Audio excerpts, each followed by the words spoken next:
Is it visible? Yes, sir. Visible, sir. Yes, sir. So this is the 555 timer IC which we are having, which is connected in this fashion where the triggering input is given to pin number 2 and we are going to get the output across the third pin, and rest of the connections are done as shown in the figure. So basically monostable multivibrator is going to have a single stable state. So that's why it is known as monostable. Mono means single, monostable. So it will be having only single stable state. That is, it will be having the higher level state. Continuously, it will be in the same level. But when you take a stable multivibrator, it will not be in a stable state. It will be keep on changing. Sometimes it will be in the highest state. Sometimes it will be in the lowest state. Let us take highest state is positive, lowest state is negative, or zero reference.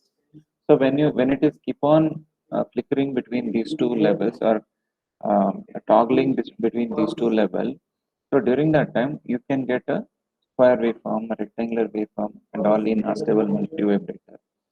So unstable multivibrator is mainly used in such kind of application where we need to generate the oscillations.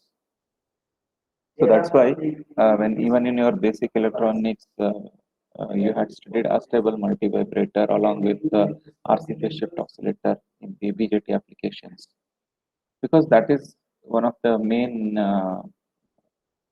multivibrator which is going to be used to generate the oscillation. Since this monostable multivibrator can only have a single stable state, this monostable multivibrator is mainly used in frequency dividing circuit in finding out the missing pulses, like finding out the missing hard pulses. So in such kind of application, we are going to use this. To this, we are having a mathematical expression, and to begin with this, we are having T on. T on is considered to be the time taken by the capacitor to charge from 0 to 2 by third of the VCC.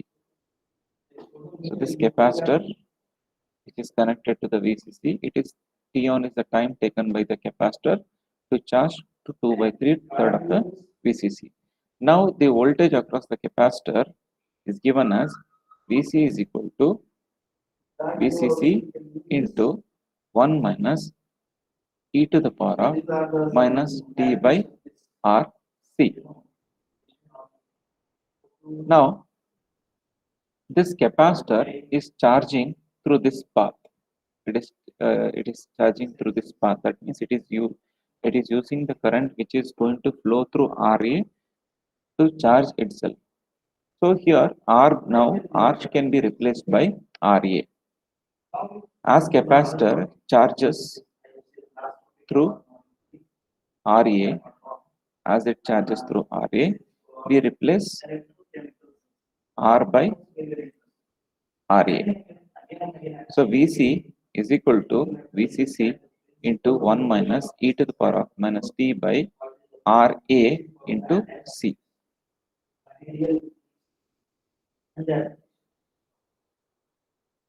So let us consider that T2 is the time at which T2 is nothing but the T on time, so at which the capacitor is going to reach the value of 2 by third of VCC. The voltage across the capacitor will be 2 by third of the VCC. To reach this position, it takes time T2 or T on. So now, once it has reached 2 by third of VCC, then 2 by third of VCC means it is the capacitor voltage. It is 2 by third VCC. So substitute VC is equal to 2 by 3 VCC. So 2 by third 3 of VCC is equal to VCC into 1 minus e to the power of t is nothing but the charging time required for the capacitor to reach to this level. So it is T on divided by RA into C. Now by taking the so here we can cancel out these two things, and by simplifying e to the power of, actually it is minus t on e to the power of t on by Ra into C is equal to 1 minus 2 by 3. So that gives you 1 by 3. So when we simplify this, and we, by taking the antilog, taking the log on both sides, and when we simplify this, we get T on is equal to 1.1 into Ra into C. This is the time taken by the capacitor to charge itself to 2 by 3rd of VCC. So if they ask you to find the on time, you are supposed to use this formula. Ra, we have considered Ra because it is the path through which the capacitor is getting charged. So on time of the output voltage is dependent upon Ra and C. So it is dependent upon Ra and C value. The more the value of the capacitor, so more will be the on time. So this is the mathematical expression which we are going to write. Next is the applications. So there are many applications. Among this, for our syllabus, we are going to study around 2 applications on monostable and around 2 to 3 applications on astable multivibrator.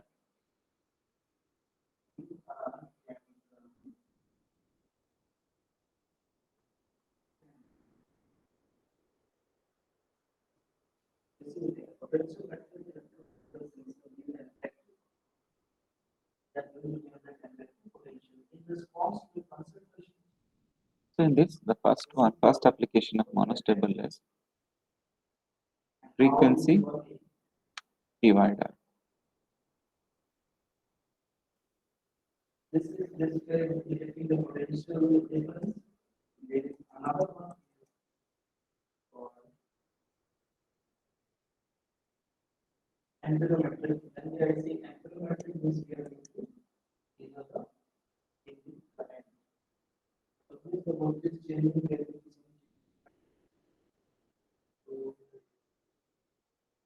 angulometric sensor.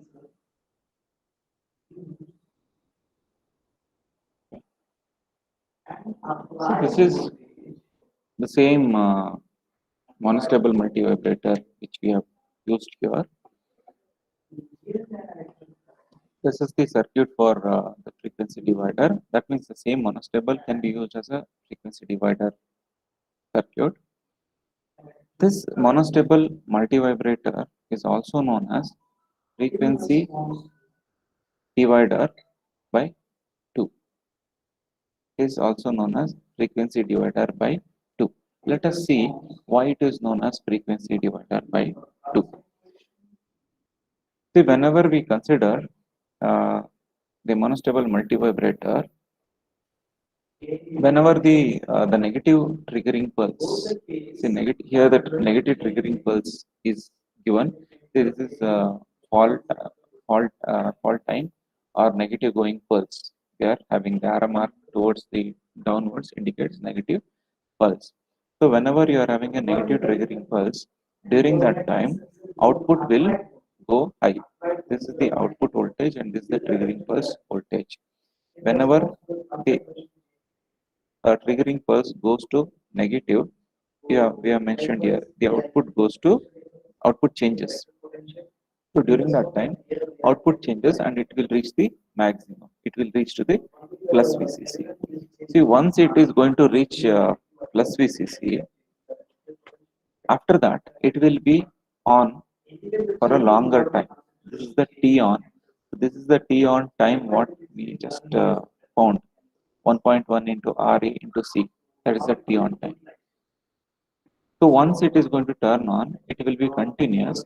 Even to the next negative pulse also, it will not change.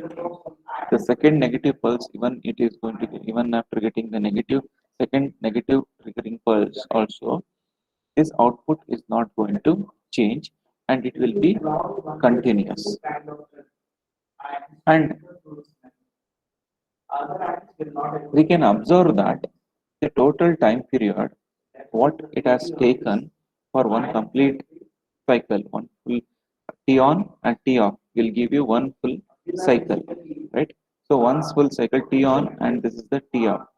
After passing the second, the negative triggering pulse, after that it will come to the lower state.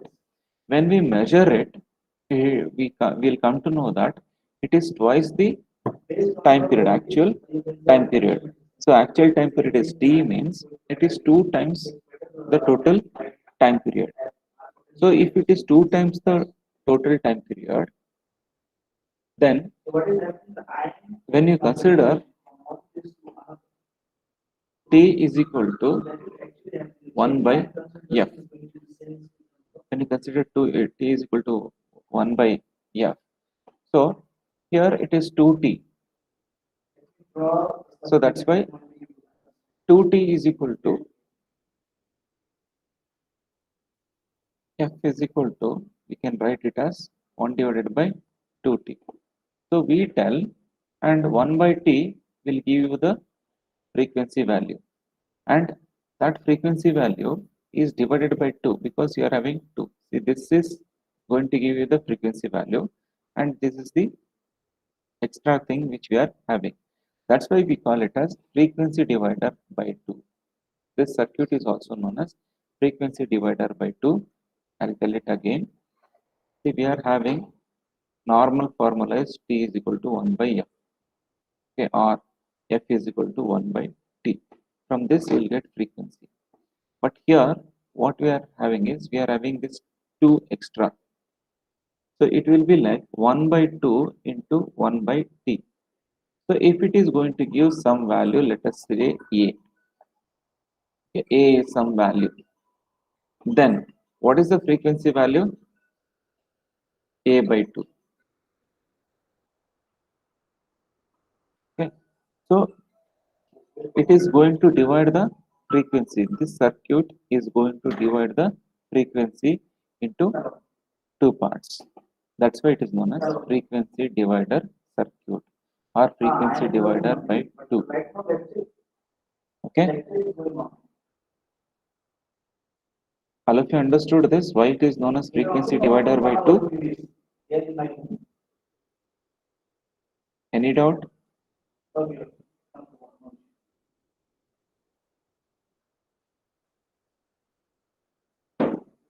As Roshan, Yes, sir. can you tell me why it is known as frequency divider by 2?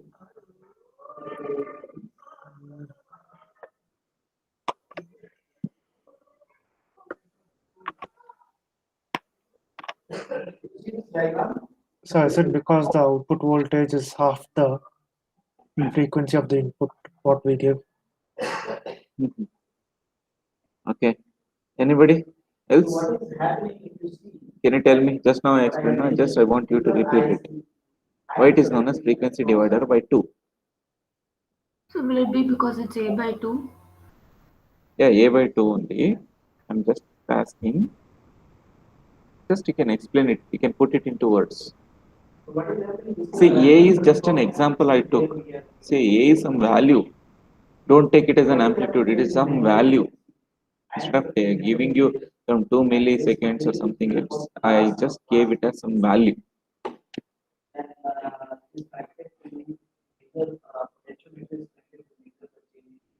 Anyone?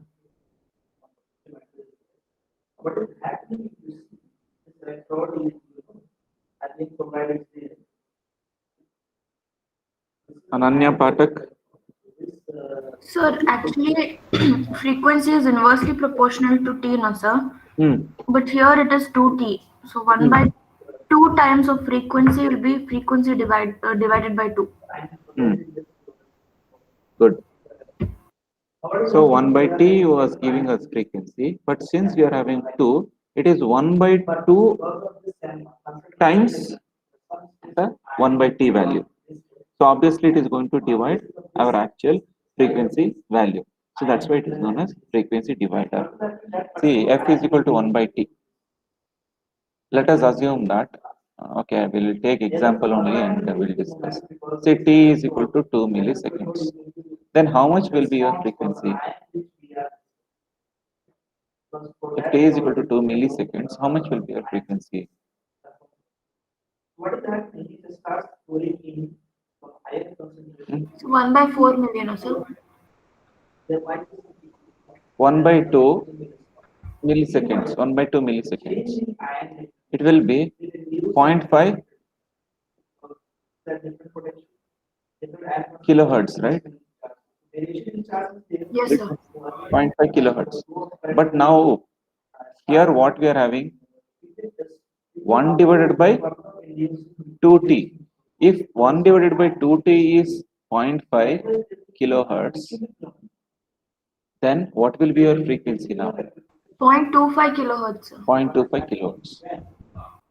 It is dividing the frequency by 2. Because of the time period, what we are having 2t, because of that, it is dividing the frequency into 2 equal parts. So that's why it is known as frequency divider circuit or frequency divider by 2. Okay.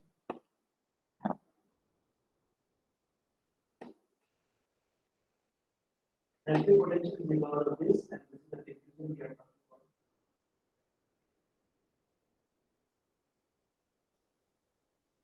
The relative potential you will see. When we are increasing between diffusion and relative potential, means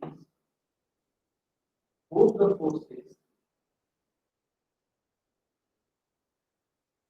After this, the next application what we are having is missing pulse detector. Then the potential difference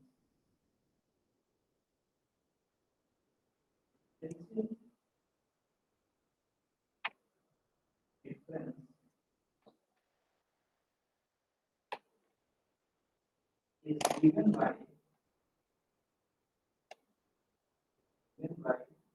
what? Is given by the last Missing pulse detector. when we are talking about electrochemical sensor about what kind of and then you have to write this up. Then we tell you about the potential difference. R into R is the gas constant. E is the temperature divided by Z.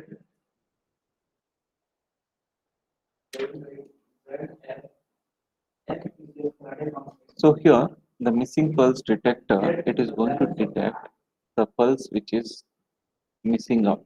So during that time, the output is going to go to the lowest state, or that is zero reference state. So let us see how it works. For this, we are going to, the triggering input is going to have a transistor. So see this, the rest of the part is the same, whatever we are having for the what monostable multivibrator. The same circuit we are having, but the only change what we are having is we are adding one extra transistor in the triggering input. We were giving the triggering input directly to 2, but here the triggering input is being connected with a transistor. It is connected with a transistor base, and the emitter terminal is connected from the pin number 7.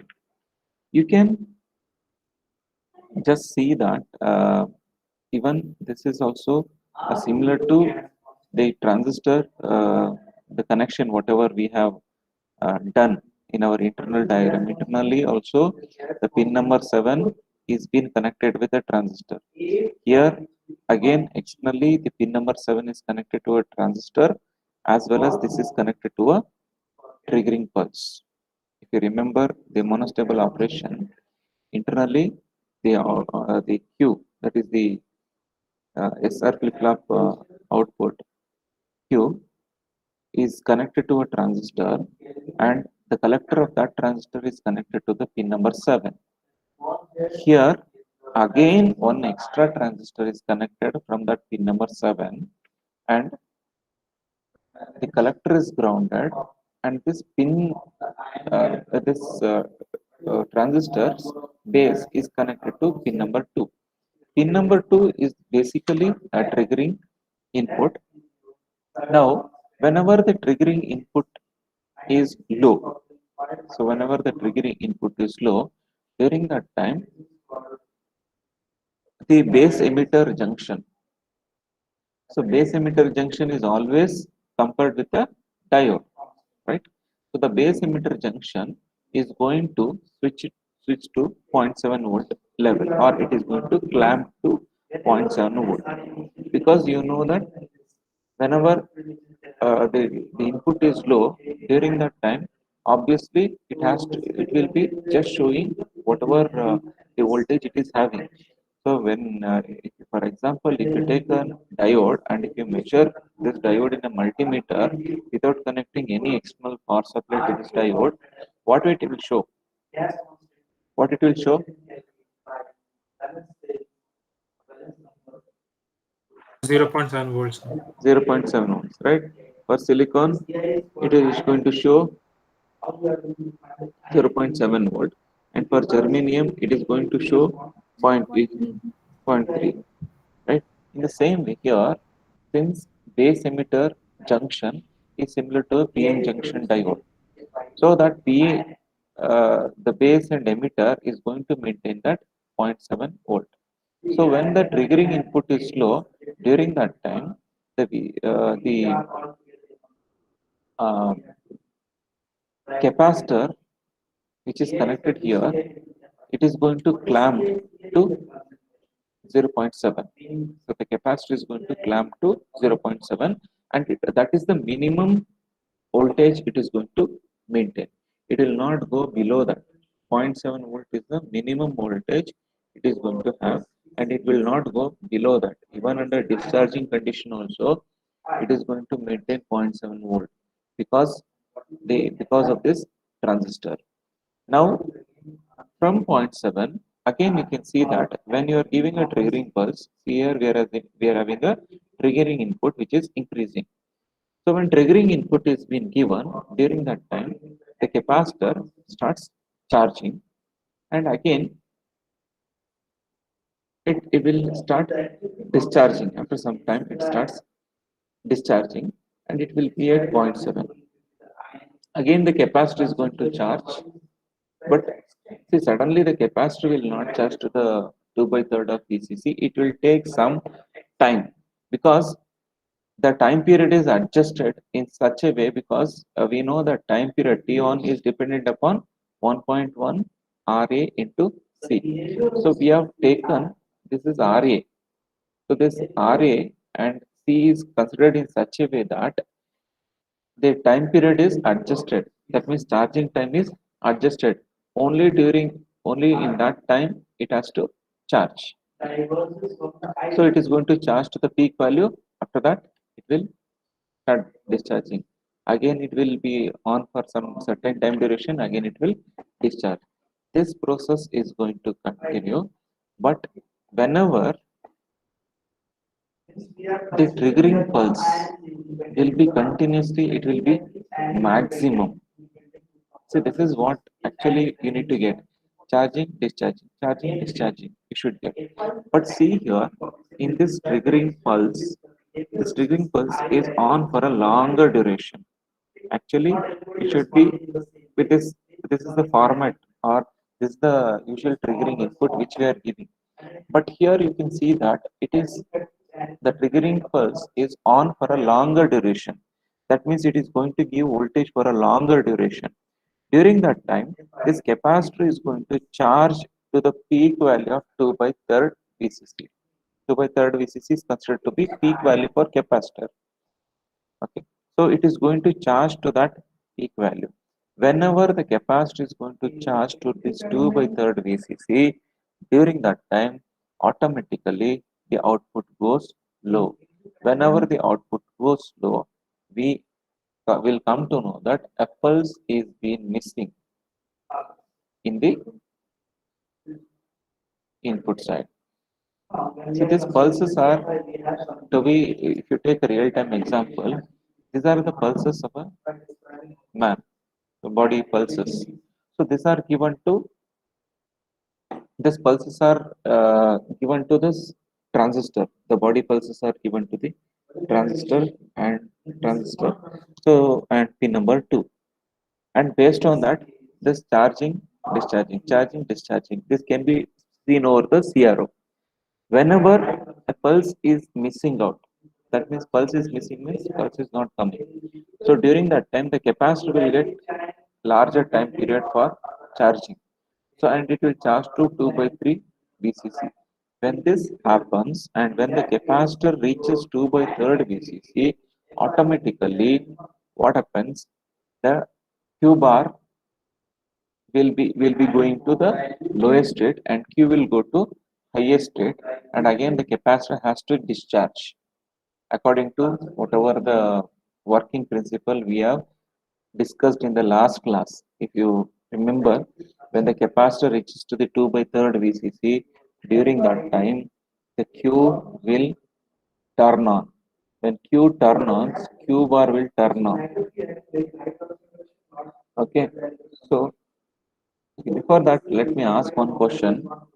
Here we are having output, no? This output is Q or Q bar?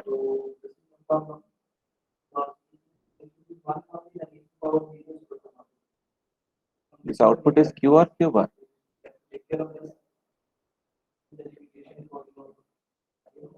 Q bar, sir. Yes, it's Q bar, no? Yesterday we discussed that only. Q bar is the output here because in all our digital systems and the logic design and all, we always take Q as the output and Q bar as the complement of that way. But here in this multivibrator, Q bar is the output and Q is just the set and reset state which we are having. Q bar will be considered as the output. So now, whenever the capacitor charges to 2 by 3rd VCC, automatically during that time, what happens is the Q bar will go to 0 and Q will come to 1. When Q come to 1, what happens? This is connected to the transistor and transistor will turn on. Because of the transistor, the capacitor starts discharging.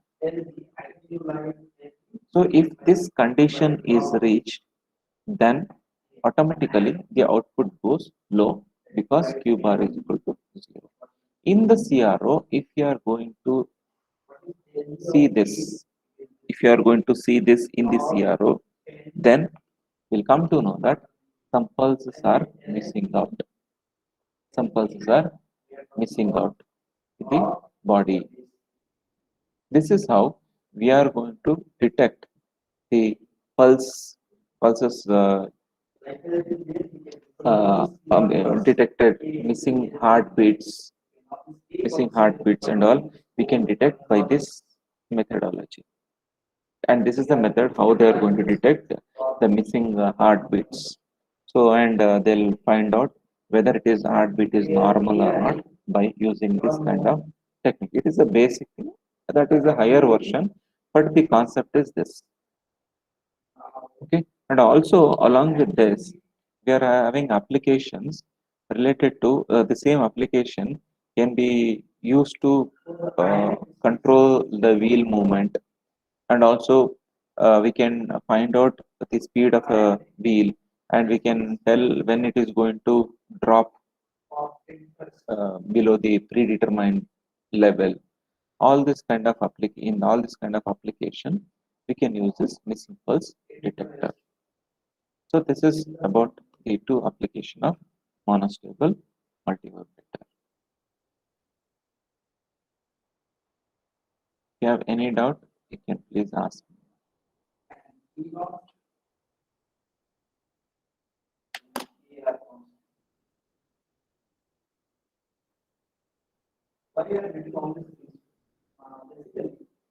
Even if you are having different concentration of This is the also this is going to react to So after this, we are having the astable multivibrator.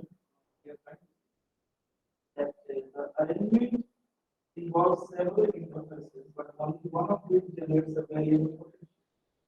That's why what does it mean? Then this arrangement involves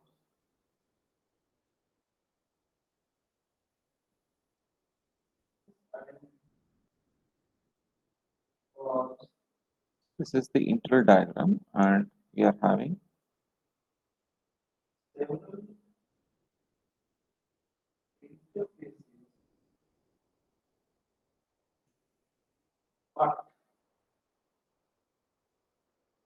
so this is IC based, and this is the we are this is also IC only, but here we are studying the internal structure. in ways See, if you can see, as soon as you see this multivibrator, it looks same, right? It looks the same as monostable multivibrator. Can anyone tell me what is the difference that we are having here in this? There is one difference between unstable and monostable. What is that difference?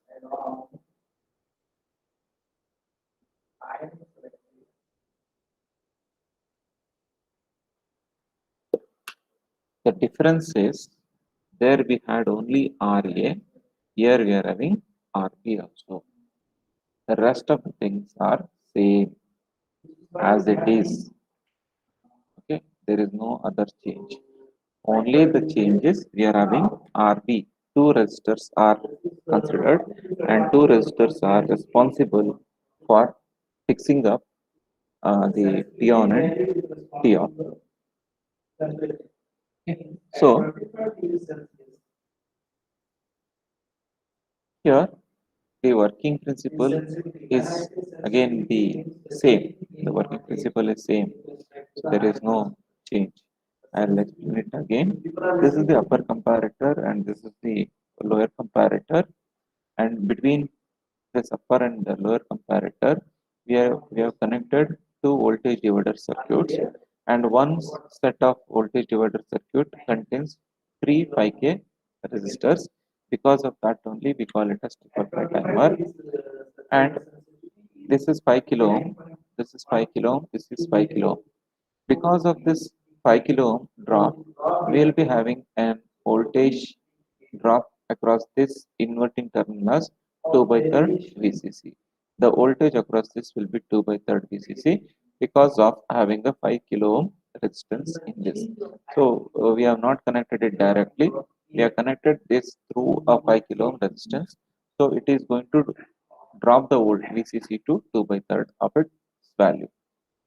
Then again we are having one more resistance, and then it will be connected to the non-inverting terminal, and this will be 1 by 3rd VCC.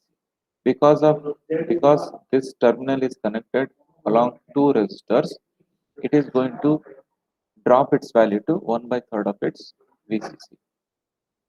And the inverting term, both the this non-inverting terminal is connected to this, but for the lower comparator, inverting terminal is connected to this.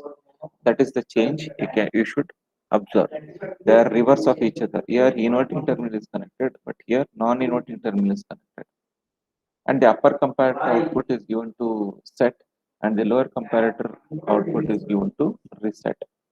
Here, by properly adjusting RA and RB, we can adjust the on time and the off time. Since astable multivibrator is known as, it is the other name for this one is free running multivibrator. It is known as free running multivibrator, and it is also known as rectangular wave generator circuit. Rectangular wave generator circuit. So these are the two names which are given to astable multivibrator. In exam, they can ask you explain free running multivibrator with an E diagram or explain rectangular wave generator circuit.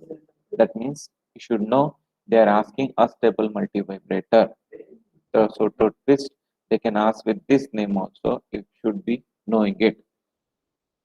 Since the astable multivibrator has no stable state, it will be keep on changing state from low to high, high to low. It will be keep on changing high state to low state, high again, low state to high state. So this will be keep on changing.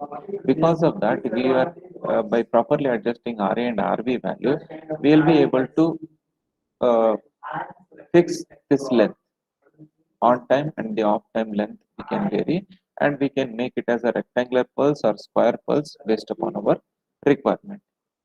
Here, see this 2 by 3 VCC and 1 by 3rd VCC, they are fixed value because they are directly connected to VCC, and as VCC is fixed and also this 5K resistors are fixed, so this voltages will also be fixed. Now, here let us assume that at initially, to just explain, Q is 1 and Q bar is 0. When Q is 1, now what happens to the transistor? The transistor will get forward biased and it enters to the saturation, so that it offers least resistance. So now the capacitor will discharge the entire current through this transistor and it will go to 0. So when the voltage across the capacitor goes low, its voltage becomes lesser, automatically the inverting terminal will go to lower state and positive terminal will be at higher state. The same way here, positive terminal will be at lower state and inverting terminal will be at higher state. When inverting terminal is at higher state in the sense more it is having more voltage, during that time set becomes 0, reset becomes 1. When reset becomes 1, automatically this becomes 1 and this becomes 0. Okay. Q bar becomes 1 and this becomes 0. During that time, we are going to get the pulse. See, when this is 0, during that time, the transistor will be in off state. When transistor will be in off state, during that time, the entire current will flow to the capacitor and it will start charging. You can see that it is charging. By the time it is charging, at the output, Q bar will be, since it is 1, the output will be maximum. When capacitor charges, output will be maximum because it is like that only, right? Q bar is high means during that time only capacitor will charge because transistor is off. When Q bar is 0, during that time, since the transistor is on, so the entire capacitor will start discharging. Till here, it will be the output will be high. Now, when the capacitor charges to the value of 2 by 3rd of VCC, so here we'll get 2 by 3rd of VCC. During that time, again what happens? This will become higher compared to this value. And again, since here if capacitor itself is 2 by 3rd VCC means it is this terminal is coming before the capacitor and it is near to plus VCC. Obviously, it will be slightly greater than 2 by 3rd VCC. Because of that, the pin number 6 will be at higher state compared to pin number 5. So now the upper comparator will be at higher state, so set becomes 1 and the lower comparator becomes 0. I mean, it goes low, so that reset is equal to 0. Now set is equal to 1 and because of this, what happens? Again, transistor will turn on and it will enter to the saturation. Again, capacitor starts discharging. You can see that it is discharging. And again, when it reaches to 1 by 3rd VCC, see, discharging means it will never go to 0. The capacitor will not go to 0. Discharging is 1 by 3rd VCC. The capacitor swings between to 1 by 3rd VCC to 2 by 3rd VCC. When it reaches to 1 by 3rd VCC, 1 by 3rd VCC also, this voltage will be slightly greater. We cannot tell 1/3 VCC exactly across the capacitor. It will be slightly lesser than 1/3 VCC. That's why again the positive terminal will be at higher state and this process will keep on continuing. And you can observe that we are having a positive, negative, positive, negative. This can be adjusted by properly adjusting by properly tuning the R and RB value. And this is the IC circuit. So for this also we are having derivation. So that we will do it in the afternoon class. After that we are having 2-3 applications based on this. So that ends up the chapter. So we have some problems which we'll be doing in the afternoon class. If you have any doubt, you can ask me.